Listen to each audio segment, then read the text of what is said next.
भैरवपुर गांव का नाम सुनते ही लोगों की आवाज धीमी हो जाती थी। कोई खुलकर बुरा नहीं कहता था, क्योंकि कहते हैं कि वहाँ की दीवारों के भी कान नहीं बल्कि आंखें हैं। गुरदीप सिंह को इन सब बातों से कोई फर्क नहीं पड़ता था। उसे बस अपने ताऊ की उस पुश्तैनी हवेली को बेचना था, जिसकी छत से खून और रहस्य दोनों टपकते थे। उसके साथ उसका कुत्ता कालू था, एक विशाल काले रंग का शिकारी कुत्ता, जिसकी आंखों में एक अजीब सी समझदारी थी। गांव की सरहद और वो सन्नाटा। जैसे ही गुरदीप की गाड़ी ने गांव की कच्ची सड़क पर कदम रखा, टायर की आवाज भी भारी होने लगी। कालू, जो अब तक खिड़की से बाहर देख रहा था, अचानक गाड़ी के फर्श पर दुबक गया। उसके गले से एक धीमी डर पैदा करने वाली कू-कू की आवाज निकल रही थी। गुरदीप ने गाड़ी रोकी और नीचे उतरा। हवा इतनी ठंडी थी जैसे बर्फ की सुइयां चुभ रही हों। सामने खाली रास्ता था, लेकिन कालू की आंखें उस खालीपन में किसी ऐसी चीज का पीछा कर रही थीं जो हिल रही थी। गुरदीप ने उसे खींचते हुए कहा, चल कालू, फालतू का डर मत फैला। पर कालू के गले के बाल कांटों की तरह खड़े हो गए थे। पीपल का श्राप। गांव के बीचों बीच वो विशाल पुराना पीपल का पेड़ खड़ा था। उसकी टहनियां हड्डियों जैसी सूखी और टेढ़ी मेढ़ी थी। तने पर हजारों लाल धागे लिपटे थे,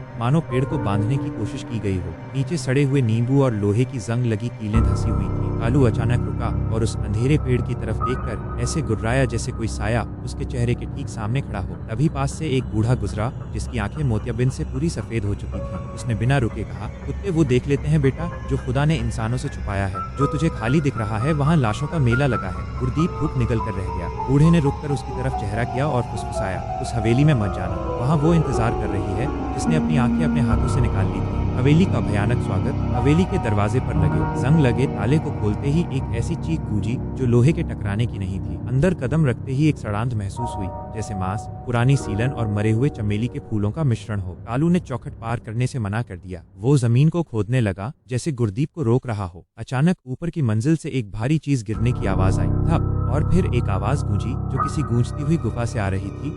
दीप। गुरदीप का खून जम गया। वो आवाज उसकी मरी हुई ताई की थी, लेकिन उसमें एक ऐसी कड़वाहट थी जो किसी इंसान की नहीं हो सकी। सीढ़ियों पर भारी कदमों की आवाज आने लगी। ठक ठक ठक। हर कदम के साथ हवेली की छत से मिट्टी गिर रही थी। ताऊ की डायरी और खौफनाक रात के 2 बज रहे थे। बिजली गुल थी। गुरदीप ने एक पुरानी अलमारी के पीछे छुपी हुई ताऊ की डायरी ढूंढ निकाली। उसके पन्ने फटे हुए और खून से सने थे। उसमें लिखा था, वो मरती नहीं है। मैंने उसे कुल्हाड़ी से काटा, पीपल के नीचे गाड़ दिया, पर वो हर रात मेरे बिस्तर के पास आकर खड़ी होती है। वो कहती है कि उसे एक जोड़ी आंखें चाहिए जो सच देख सके, क्योंकि उसकी अपनी आंखें तो मैंने कौवों को खिलाती थी। तभी गुरदीप को अपने कंधे पर एक बर्फीला एहसास हुआ। एक सड़ी हुई उंगली उसकी गर्दन को छू रही थी। पीछे से हंसी की आवाज आई, एक ऐसी हंसी जिसमें दांतों के आपस में रगड़ने की आवाज थी। उसने मुड़कर देखा, सामने एक साया था। चेहरा मांस का लोथड़ा बन चुका था। जहाँ आंखें होनी चाहिए थी, वहाँ गहरे काले गड्ढे थे जिनसे काला गाढ़ा तरल बह रहा था। कालू का बलिदान। कालू उस रूह पर झपटा। उसने अपनी पूरी ताकत लगा दी, लेकिन जैसे ही उस औरत ने कालू के सिर पर हाथ रखा, कालू की गुर्राहट एक ऐसी दर्दनाक चीख में बदल गई जिसे सुनकर पत्थर भी कांप जाए। कालू धीरे धीरे पीछे हटने लगा।